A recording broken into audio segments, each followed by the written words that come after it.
Welcome to Aquaplaticodon, where more useless knowledge gets unlocked. So, OpenAI is reportedly designing its own AI chip. Sounds like a huge deal, right? But wait, chip development is insanely expensive and complicated. Isn't this too much for OpenAI?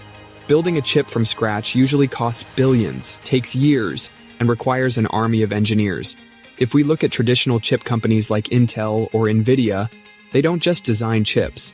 They also have to deal with manufacturing, supply chains, production lines, testing, and distribution. To understand how big of a challenge this is, let's break it down.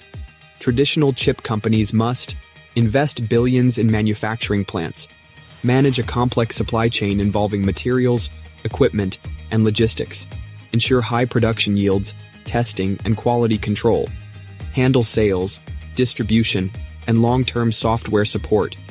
This is why launching a new chip usually takes years and a massive amount of money. For a company like OpenAI, whose focus is AI models, not hardware, this level of investment seems extreme. But here's where OpenAI plays it smart. They're not building factories or managing supply chains.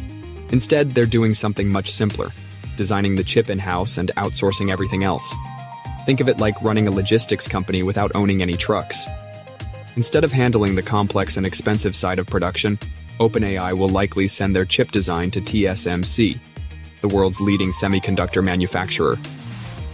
TSMC has decades of experience making chips for Apple, AMD, and even NVIDIA itself.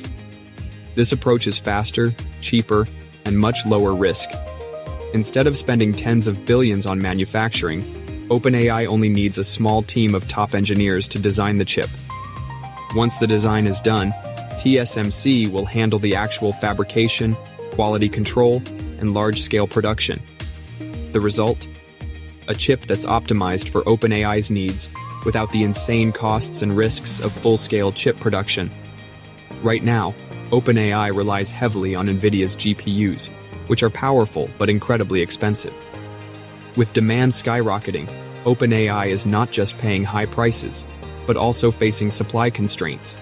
By developing its own AI chip, OpenAI can reduce dependency on NVIDIA, optimize performance for its own AI models, and in the long run, save billions. So while it might sound like a bold move, OpenAI's strategy is actually a smart way to break free from NVIDIA's grip while keeping costs under control. It's chip design, but without the traditional headaches. With this approach, OpenAI can take greater control over its AI infrastructure without the burden of full-scale chip manufacturing. That's all for today. Thanks for watching Aquaplaticodon. See you in the next one.